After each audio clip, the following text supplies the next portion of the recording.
He spent years sawing trees on an old sawmill until he sawed through an oak tree that had strange larvae moving around inside it. He reported this, but no one expected what his call would lead to. Subscribe and write in the comments which city you are watching from. The morning siren wailed across the narrow valley like a tired animal, echoing off the dark slopes that still clung to the last threads of fog. Andrew Hayes swung his legs out of bed before the echo had fully faded. His small house creaked when he moved. The old floorboards had learned to complain over the years. The air inside smelled faintly of pine and smoke from the stove he had banked the night before. He dressed without hurry, pulling on the same heavy boots lined with dust from yesterday's work, the same flannel shirt and thick jacket that had known too many winters. There was no excitement in the routine, only a quiet, mechanical resolve that had become his companion long ago. Outside, the town was waking slowly. This place was little more than a cluster of houses pressed against the foothills, with one paved road leading to the mill. Trucks were already rumbling toward the yard, each carrying their burden of logs cut somewhere deeper in the forest. Andrew's own truck, an aging pickup his father had once owned, coughed to life reluctantly, but held on as it always did. The drive to the sawmill was short, but it gave him time to notice the world. The thin mist that threaded between the trees, the smell of cold earth and damp leaves, the shapes of deer slipping back into the woods after feeding at dawn. It was the kind of beauty that had once filled him with restless dreams. Now it felt distant, as though meant for someone else. The mill loomed ahead, a weathered building with a corrugated roof and walls stained by decades of sap and sawdust. A long plume of steam rose from the boiler, white against the gray sky. Inside, the sound was immediate and relentless. The scream of blades biting into timber, the thud of logs dropping onto conveyors, the rhythmic clatter of cut boards piling up. Men moved through the haze of dust like ghosts, their faces half hidden behind bandanas or masks, their eyes dulled by repetition. Andrew nodded to a few familiar ones, but did not expect conversation. At this hour, everyone was conserving their energy for the long day. His station was the same as always, guiding logs onto the bandsaw, keeping the blade clean, stacking the rough boards that came off in neat, heavy piles. The work was demanding but simple. It left little room for thought, which was both a relief and a quiet sorrow. Years ago, he had believed he would be shaping wood into something beautiful, tables that families would gather around, chairs with graceful lines, pieces that would outlast him. He had spent evenings sketching designs in a battered notebook. But when his father died suddenly, the weight of responsibility had landed on him like a falling tree. There had been bills to pay, a mother who couldn't manage alone, and a younger brother still finishing school. Dreams had been the first sacrifice, and after enough years, even regret dulled into numb acceptance. Yet sometimes, as he fed another trunk into the saw, he thought of his father's voice. It came back in fragments, carried on the scent of fresh-cut wood. Respect the tree, son. It's older than you, and wiser. Don't waste what you don't understand. His father had believed that working with wood was a kind of dialogue with something ancient. Andrew wondered when he had stopped listening. It was mid-morning when the unusual log arrived. 2 men dragged it onto the rollers with a chain hoist. It was an immense oak, older than the mill itself by the look of its ridged bark, dark and furrowed like the hide of some ancient animal. Andrew stepped forward automatically, checking its balance, positioning it for the saw. Something about it felt different, though he could not have said why at first, perhaps the weight of its silence, or the way the bark seemed almost too thick. When he started the cut, the blade met resistance, then slipped forward strangely, as if hitting pockets of air. A faint, unpleasant smell drifted up damp, sour, unlike the clean, sharp scent of oak he knew so well. He frowned and slowed the feed. As the saw opened the trunk, the heartwood crumbled in places, giving way to an unexpected void. The smooth brown of healthy oak was missing. Instead, there was a spongy mass of decay. And then he saw them, pale shapes writhing just beyond the cut, thick-bodied larvae as long as his fingers, their slick skins glistening in the dust. They shifted sluggishly, disturbed by light and vibration, and a faint clicking noise came from deeper inside the log. For a moment, Andrew simply stared. He had seen beetle tunnels before, powder post beetles, termites, normal pests that came with timber. But this was different. The cavity ran wide and deep, almost hollowing the core, and the larvae were grotesquely large, alive in a way that felt unnatural. Something in him recoiled. He shut off the feed and stepped back, wiping sweat and sawdust from his face, though the air was cool. "Hell of a rot in this one," muttered one of the men nearby, barely glancing. Another laughed, shouting over the noise that it was just worms, and Andrew should quit gawking. No one came closer to look. The work rarely paused for curiosity.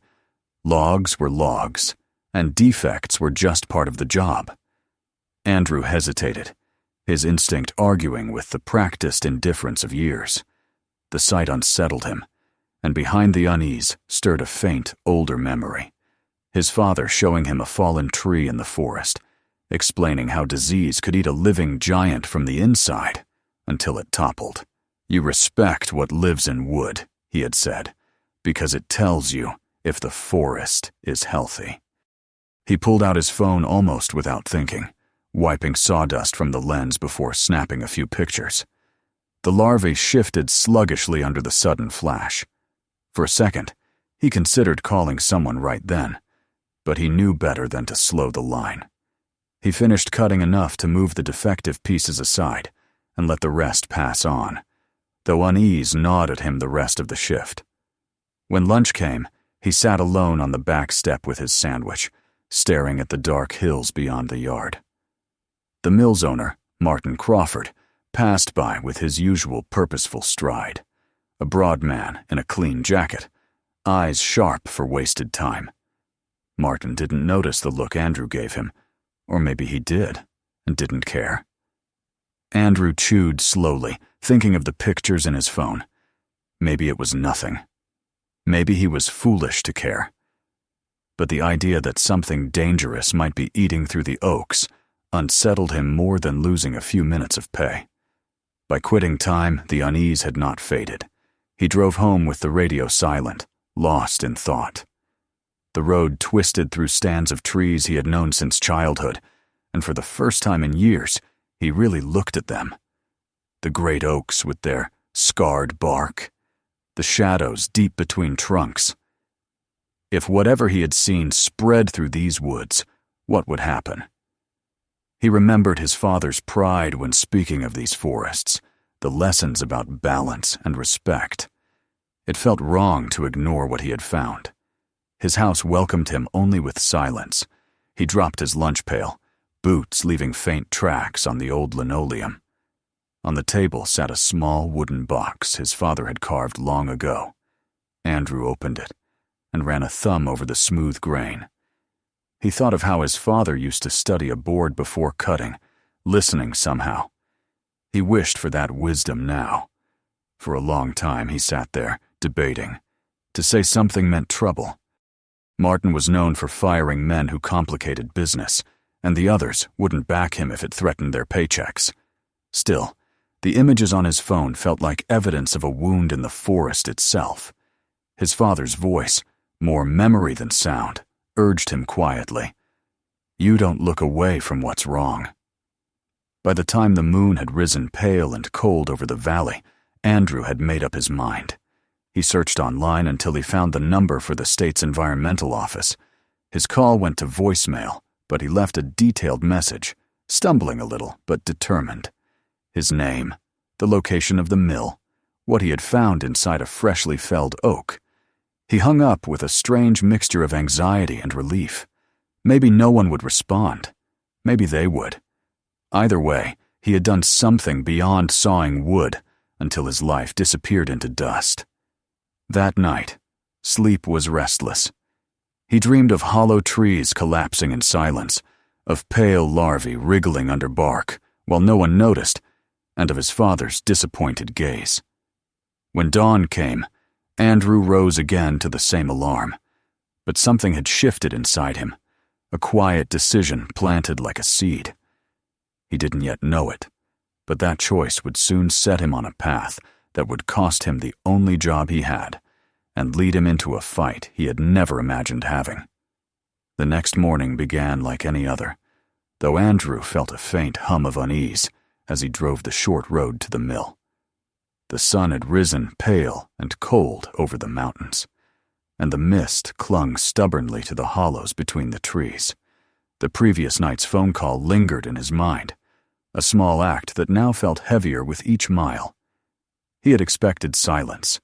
Bureaucracies were slow and impersonal, and a single worker in a forgotten town rarely stirred attention. Still, he caught himself glancing at his phone during breaks, half hoping for no response and half dreading one. Work rolled on with its usual mechanical rhythm. Logs came, were stripped and sliced, stacked in dusty piles, and carted away on forklifts. The men grunted their greetings, traded rough jokes, and smoked behind the main shed. Andrew kept to himself, pushing the memory of the hollow oak into the back of his thoughts. He tried to lose himself in the whine of the blade, but the smell of rot and the sight of those pale larvae refused to fade. Every time another oak came through, he found himself staring too closely at the cut heartwood, looking for movement where there should have been none. By mid-morning, the rhythm was broken by an unfamiliar sound, the crunch of tires on gravel followed by the sharp slam of car doors. Heads turned. 2 vehicles had pulled into the yard, an unmarked dark SUV and a white state truck with the seal of the environmental department faintly visible on its door. The men paused in their work, leaning on logs or shutting off equipment for a better look. Outsiders rarely came to the mill unless something was wrong. From the SUV stepped a woman in a green field jacket, her posture erect and purposeful. She was in her mid-40s, with hair pulled back in a no-nonsense knot and eyes that scanned the place with quiet authority. A tall young man followed, dressed more casually, but with a backpack slung over one shoulder and a camera hanging from his neck. The older woman spoke briefly to the driver of the state truck before striding toward the mill office. Her boots left crisp prints in the sawdust. Even from a distance, Andrew recognized the air of someone accustomed to being listened to. The gossip began immediately. The men clustered in small knots, muttering over the noise of the machinery. Someone speculated about surprise safety inspections. Another cursed the idea of delays and paperwork. A few laughed and waved dismissively, but their voices carried a brittle edge. When Martin Crawford emerged from his office to meet the visitors, his expression was polite, but taut, the way a man smiles when forced to greet trouble at his own door. Andrew's stomach tightened. He had not expected them to act so quickly. Perhaps his message had stirred more than curiosity. Perhaps the photos had done their job. He watched as Martin shook hands with the woman, who introduced herself with brisk efficiency before pointing toward the yard where timber lay stacked. The young man followed, already unzipping his backpack to pull out gloves and sample bags. A few of the workers chuckled darkly, but others frowned. Outsiders poking around was never good news for production. When the pair approached the section where fresh-cut oak lay waiting for the saw, Andrew's pulse quickened. The older woman introduced herself as Dr. Sarah Milton, senior field ecologist with the state's Forestry Health Division. The young man was her assistant, Lucas Rivers. Their voices were calm but firm. They were here because of a report of unusual insect activity in a recently felled oak. Andrew felt every gaze shift toward him, as if the unspoken truth hung in the sawdust-filled air. No one said his name, but the weight of it pressed on his shoulders. Sarah requested to see the affected timber. Martin's jaw tightened as he gestured toward the discarded sections Andrew had set aside the day before. He said little, but his disapproval was plain. Sarah and Lucas knelt beside the cut pieces, prying open the softened heartwood with practiced care.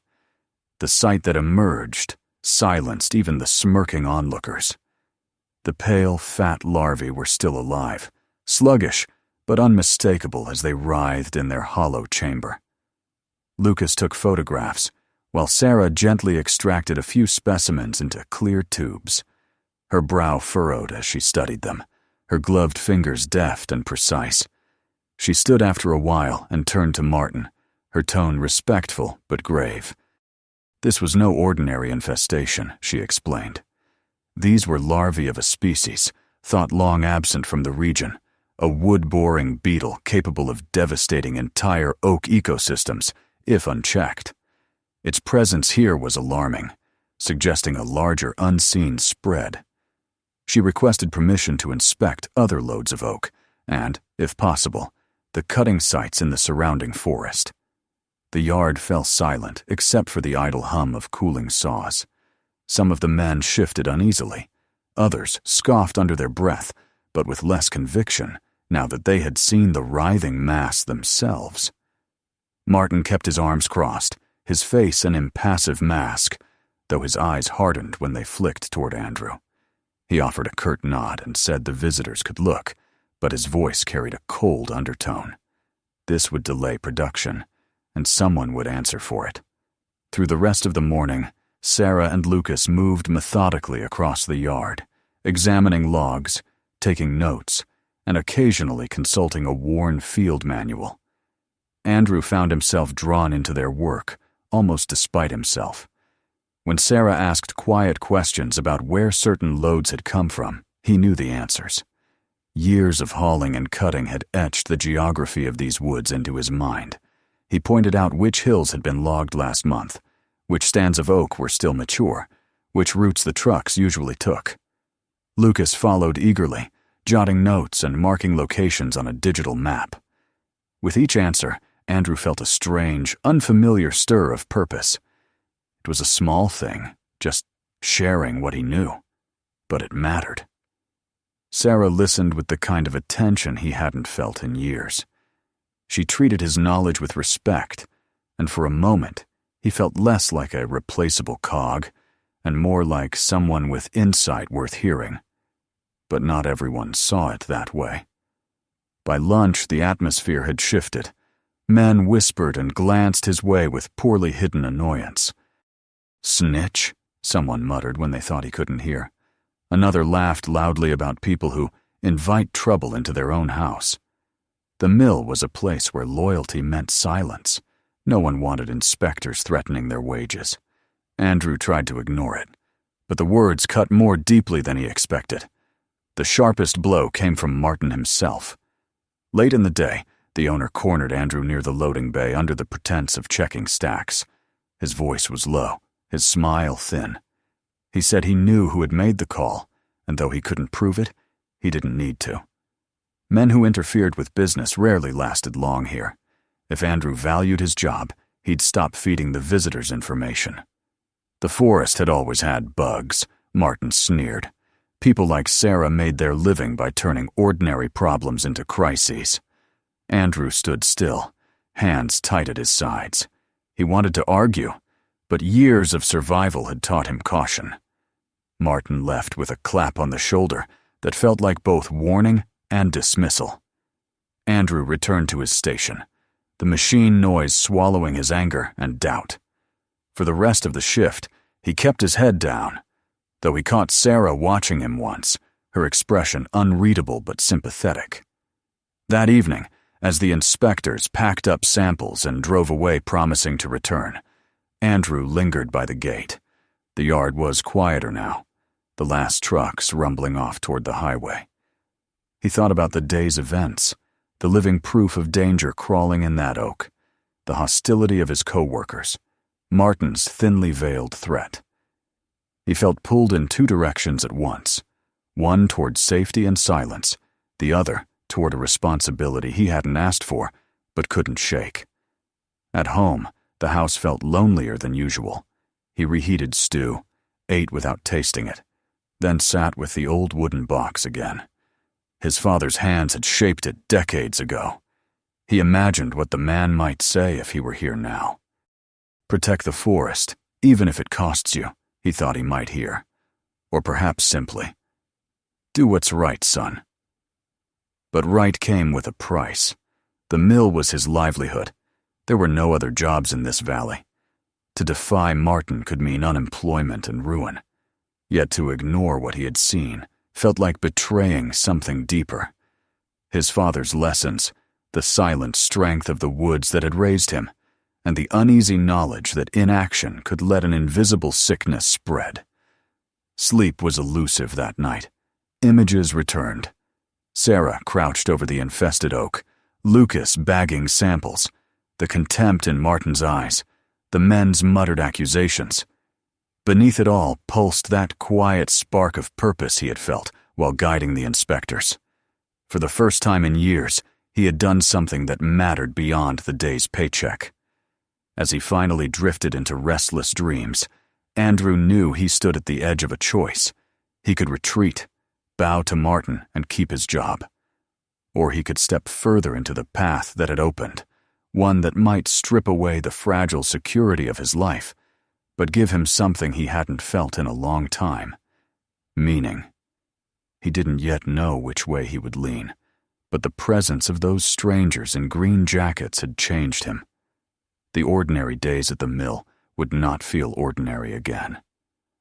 Morning arrived heavy with low clouds and the kind of damp air that seemed to cling to the lungs. Andrew rose before the first light had touched the valley, moving through his house with a deliberate quietness. The events of the previous day still pulsed inside him like an echo he could not shake. He had watched the green-jacketed visitors leave with their samples and quiet determination, felt Martin's thinly veiled threat, and listened to the workers' whispered contempt. Yet beneath the unease, there remained that small, stubborn flame of purpose, the sense that his actions were not meaningless. It startled him, almost frightened him, how alive that feeling had made him after so many years of numb routine. When he reached the mill yard, the mood was tense. The air buzzed with rumor. The state inspectors were coming back. Some of the men smoked in a sullen cluster, speaking in low voices about delays, about lost pay if shipments were held. A few cast hard glances toward Andrew, but said nothing to his face. He felt their suspicion like a weight pressing against his shoulders, yet he kept his eyes forward. Pretending indifference had become a survival skill here, though now it was harder to maintain. Around mid-morning, the rumble of familiar engines broke through the drone of the saws. The same white truck and dark SUV rolled through the gates, trailing a faint cloud of dust. Dr. Sarah Milton stepped out first, her jacket zipped high against the chill, a folder tucked under one arm. Lucas followed with a heavier pack and what looked like a new handheld device, some kind of scanner or detector. Their return silenced the yard. Even Martin emerged from his office to meet them, his face set in the practiced neutrality of a man who knows he cannot openly refuse government officials, but resents their presence all the same. The initial inspection was brisk. Sarah informed Martin that the larvae found yesterday had been preliminarily identified as a highly destructive species, capable of hollowing out mature oaks. She needed access to additional logs, and crucially, to the forest where the timber had been cut. Martin listened, jaw tight, and then gestured toward the piles of unprocessed wood. His consent sounded forced. His eyes flicked briefly toward Andrew, before sliding away, cold and calculating. Sarah and Lucas moved quickly, examining the new stacks. Within minutes, they uncovered more infested sections, some so riddled with pale, fleshy grubs that the wood crumbled under their gloved hands. Lucas documented everything with photographs and notes, while Sarah marked each infected log with bright orange paint. The sight quieted even the most skeptical workers. A few muttered about rotten luck and bugs ruining the whole lot. But no one laughed now. The problem was too visible to deny. When Sarah asked if anyone knew the precise cutting sites from which these loads had come, an awkward silence fell. Most of the men looked away. Information meant involvement, and involvement meant trouble with Martin. Andrew felt the moment stretch, the inspector's expectant gaze searching the crowd. Slowly, as though deciding with each breath, he stepped forward. He knew those woods better than most. Years of hauling and cutting had mapped them into his bones. He pointed out the ridgelines, where the last shipments had been felled, the logging roads that wound through the deep oak stands. Sarah's expression softened with something like gratitude, though she kept her professional composure. Lucas nodded quickly and made notes. Martin's face darkened a shade, but he said nothing in front of the officials. His silence was worse than any outburst could have been. Andrew felt the chill of it settle deep, but once he had begun to speak, he could not retreat. There was a strange, fierce relief in finally breaking the mill's unspoken rule of silence. By early afternoon, Sarah asked if someone could guide them into the forest to locate the cutting areas directly. No one volunteered. Men shuffled, muttered excuses about work to be done. Martin stood immobile, arms crossed, clearly unwilling to offer assistance, but equally unable to forbid it outright without looking obstructive. Andrew hesitated only a moment before nodding. "I can take you," he said quietly, and though his voice trembled slightly, it carried through the hush. Lucas gave him a grateful smile. Sarah inclined her head with measured respect. They left the mill in Andrew's old pickup. Lucas squeezed into the middle seat with maps and equipment balanced on his knees. The gravel roads were slick from recent rain, and mud splashed up the fenders. As they climbed higher into the hills, the air grew colder and the trees thicker, ancient trunks rising like dark pillars into the fog. Andrew drove mostly in silence, answering questions. When Sarah asked about routes, logging history, or the state of the stands, she listened intently, every answer shaping her understanding of what they faced. When they reached the first cutting site, the place was a scar on the hillside, stumps bristling from churned earth, piles of brush left to rot, a few skeletal trunks still standing. Sarah and Lucas moved with practiced efficiency, scanning the stumps, prying at fallen limbs, splitting test pieces with a small hatchet to search for signs of infestation. It didn't take long. Beneath the bark of several stumps writhed the same pale larvae, alive and thriving. The quiet of the forest seemed to deepen around the discovery, broken only by the faint clicking of mandibles hidden in wood. Andrew felt a weight in his chest as he watched. These were trees he had once walked among with his father, the same ridges where he'd learned to track deer and recognize bird calls. Now they were rotting from the inside, their unseen enemy multiplying. Sarah's face tightened as she examined the samples. She murmured to Lucas about spread rates and ecological impact, words Andrew didn't fully understand, but whose gravity needed no translation. They visited 2 more sites that day, each deeper in the forest, and each bearing the same grim signs: hollowed stumps, infested logs, the faint, sickly odor of decay. With every stop, Sarah's urgency sharpened. She spoke quietly of containment zones, quarantines, and the possibility that the infestation had already leapt beyond these logged areas into healthy stands. Lucas mapped each site with GPS, his expression growing more serious by the hour. Andrew said little, but inside him a storm gathered. The forest was not just scenery, it was memory, heritage, and survival. To see it sickened by something hidden and unstoppable was like watching a beloved elder waste away. He thought of his father again, how proud he had been of these oaks, how he'd taught Andrew, that they were older than any man and deserved respect. The idea that greed and carelessness might have let a plague loose among them filled Andrew with a quiet, simmering anger. On the drive back, the weight of the day settled in the cab. Sarah thanked him for guiding them, her voice measured but sincere. She explained, gently but firmly, that this was worse than she had feared. If the infestation reached the untouched old growth groves farther in, the ecological damage could be catastrophic and irreversible.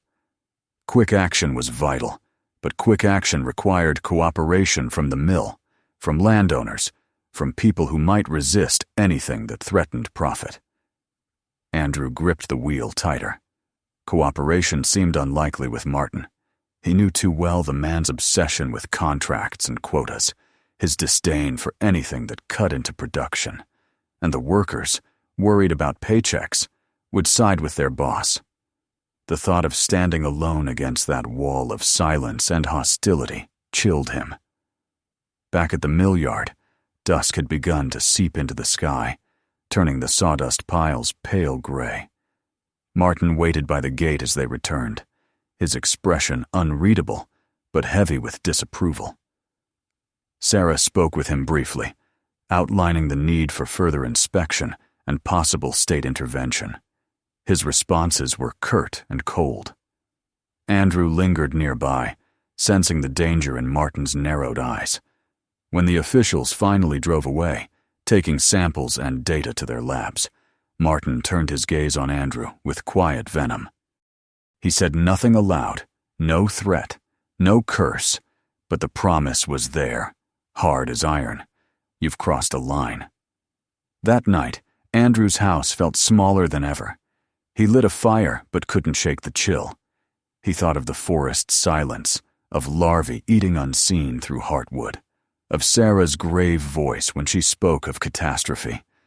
He thought too of Martin's glare, the whispered word snitch among his co-workers, the very real risk of losing his only livelihood. Survival told him to back away now, to let the officials fight their own battle and hope the mill survived. But another voice, quieter yet more insistent, reminded him of the feeling he'd had in the truck. Purpose, fragile but alive. Sleep refused to come easily. He lay awake remembering his father's lessons, the long walks where he had learned to read the forest's moods, the healthy hum of insects, the creak of old branches, the scent of damp earth. Those memories felt like a promise he had once made and forgotten. He realized that turning away now would be a betrayal, not just of the woods, but of the man who had raised him to honor them. Toward dawn, he made his decision. If Sarah needed more help, he would give it, no matter the cost. The forest was dying silently, and silence was what had allowed it to spread this far. He could no longer be part of that silence, even if it meant losing the thin stability he had built. As the first pale light crept across the hills and touched the distant crowns of oak, Andrew felt both fear and an unfamiliar strength. The path ahead would be hard, but for the first time in many years, he knew which way he must walk. Dawn came slow and gray, the kind of light that seemed to hesitate before breaking the edge of the hills. Andrew rose long before the first warmth touched the valley. He felt the quiet weight of the decision he had made in the restless hours before sunrise, when memory and conscience had pressed too hard to ignore. There was no drama to it, no speech, only a resolve that had grown like a seed in dark soil. He would not turn back. He would help the inspectors, no matter the cost. The forest was dying in silence, and silence was the one thing he could no longer give. The mill yard that morning was charged with an almost visible tension. Word had spread quickly. The state was escalating its investigation. Some men stood in knots, smoking with nervous energy, their conversations sharp and bitter. Others kept their heads down and worked with an almost frantic speed, as if effort might stave off the inevitable. The machinery screamed louder than usual, a wall of sound to drown out anxiety, Martin Crawford moved among his men with the calm of someone preparing for a fight. He already intends to win. When his eyes found Andrew, the look was cold enough to draw a chill even through the sawdust-filled air. Before noon, the now familiar convoy appeared once more. The white state truck carried extra personnel this time. 2 more technicians in heavy boots and hard hats, hauling equipment cases. Sarah Milton stepped out first, her face drawn tight with determination, but showing the fatigue of long nights. Lucas followed, pale with worry, but quick to offer a brief nod when his eyes caught Andrew's across the yard. The officials wasted no time. They headed straight to Martin's office to deliver papers, an official state order to halt processing of any oak until a containment plan could be enacted. The forest was now classified as a potential infestation zone. The moment the papers changed hands, the air seemed to crackle. Martin's smile was slow and venomous, a mask stretched too thin. He read the document, then glanced at Sarah with a calmness that was almost frightening. He did not shout. He did not argue. He simply said he would comply with the letter of the law while making it clear his fury had found a target. That target, Andrew knew, was standing just a few yards away. Production stopped within the hour. Saws went silent, leaving an eerie quiet broken only by the thump of boots and the low voices of workers told to clock out. Some cursed openly, angry at lost wages. A few muttered about lawsuits and government overreach. More than one pair of eyes burned holes into Andrew's back as he helped Sarah and her team mark infected stock for quarantine. It was clear now to everyone who had first called the inspectors. The unspoken rule of the mill loyalty through silence had been broken, and the man who broke it was alone. Martin confronted him in the loading bay as the day wound down. The light was fading, turning the sawdust to dull ash underfoot. Martin's words were quiet, but each one cut. He said the mill might go under if contracts failed. He said men would go hungry. He said Andrew had betrayed the people who had given him work for years. And then, with a calm finality that left no room for plea, he told him not to come back tomorrow. There was no paperwork, no severance, just a dismissal as clean and cold as a blade. Andrew stood still under the weight of it, then turned away without a word. Pride kept his back straight, but when he stepped outside, the air felt heavier than any log he had ever lifted. The drive home was slow. The road wound through woods he had once known as a boy, now carrying a darker meaning. He saw the Oaks differently, proud and wounded, silently under siege. For the first time in years, he felt connected to them again, though the connection was bitter, an understanding that he had done right by them, but would pay dearly for it. By the time he reached his house, night had fallen in full. He sat in his truck for a long while before going inside, the old steering wheel cold beneath his hands. Losing his job left a hollow ache in his chest, but there was no regret for the call he had made. Days blurred after that. The mill stayed closed while inspectors worked, and the town simmered with unease. At the grocery, Andrew felt the weight of stares, some openly hostile, others wary but silent. A few neighbors crossed the street rather than greet him. In a place where jobs were scarce and loyalty was survival, his defiance had made him a pariah. Yet there were small, quiet exceptions. An old logger named Ben, who gave him a nod one morning without speaking. The widow from 2 houses down, who left a loaf of bread at his door with no note. Not everyone hated him, though few were brave enough to stand beside him. Meanwhile, the forest story grew louder beyond the valley. News crews came once when word of the infestation reached regional outlets. Sarah's calm, deliberate voice appeared on a short television segment, explaining the danger to oak ecosystems. Andrew watched it alone on his battered TV. His name was not mentioned, but he felt a strange mix of pride and loneliness seeing the work continue. The beetles were no longer just his secret discovery. They were a threat recognized by the wider world. One evening, a knock broke the silence of his house. When he opened the door, Sarah stood there, her green jacket dusted from the field, Lucas behind her holding a stack of papers. She looked different without the armor of officialdom, tired, but kind. She said they were close to containing the outbreak, thanks to rapid reporting and local knowledge. She thanked him quietly for his courage in speaking up. Then she surprised him. The department needed someone familiar with these woods to assist in long-term monitoring and containment.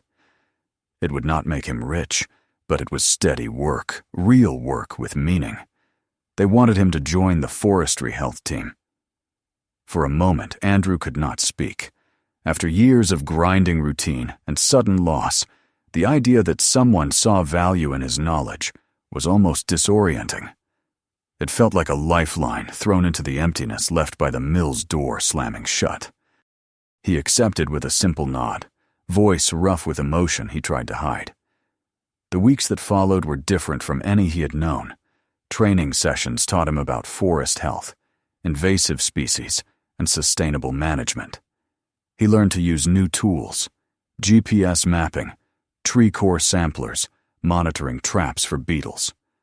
Lucas became a friendly colleague, eager to show him the ropes, and Sarah treated him with quiet respect, as an equal in the field. They spent long days hiking into remote stands, checking traps, sampling trees. The work was physically demanding but alive with purpose. Andrew found himself noticing the forest's subtle language again, the patterns of leaves, the hum of insects, the smell of healthy wood versus rot. He began to remember the joy his father had once tried to give him. Slowly, the anger and isolation in town softened, if only slightly. People began to understand the scale of the threat as the state issued warnings and aid for affected loggers. Martin remained distant and unforgiving, but some former co-workers offered hesitant nods when they passed Andrew on the road. The man they had called traitor was becoming something else. Someone who had done what others feared, and in doing so, had helped save the woods that shaped their lives. It was not friendship, not yet, but it was no longer open hostility. One crisp autumn morning, months after losing the mill job, Andrew found himself standing alone deep in a protected grove. The containment plan was working. Traps showed declining beetle activity, and new regulations were being enforced to prevent further spread. Sunlight filtered through a canopy of gold and brown, catching on drifting motes of dust and leaf fragments. The air smelled rich and clean. He laid a hand on the rough bark of an old oak, feeling the steady life beneath it. This was the forest his father had taught him to respect, and now he was part of protecting it. He thought back to the man he had been at the sawmill, tired, numb, resigned to an endless cycle of cutting wood without care for what it meant. That man had felt small and invisible. The man standing here now had lost security but found meaning. He had defied a powerful boss, endured the scorn of his peers, and walked into uncertainty rather than betray what he knew was right. The price had been steep, but the reward was something harder to measure, a sense of self restored. When he finally turned to head back toward the truck parked on the logging road, he paused once more to look at the grove. A woodpecker hammered somewhere high in the branches, a sharp rhythm echoing across the quiet. It felt like an answer to the long nights of doubt, a small, living proof that the forest still fought to live, and that his choices had mattered. For the first time in years, Andrew Hayes felt not like a man trapped by circumstance, but like a guardian of the place that had shaped him. The road ahead would not be easy. The job paid modestly, and his reputation in town might never fully heal. But as he walked back through the filtered light, boots crunching on dry leaves, he knew he would not trade this new life for the safety of silence. He had stepped out of the shadows of the mill's sawdust haze and into a path his father would have understood. The forest was still wounded, but it breathed, and so did he. If this story moved you, make sure to subscribe so you never miss the next one. Take a moment to watch the next video waiting for you right now. There are more stories you won't want to miss. And don't forget to share this video with friends and family. Some stories are too meaningful to keep to yourself.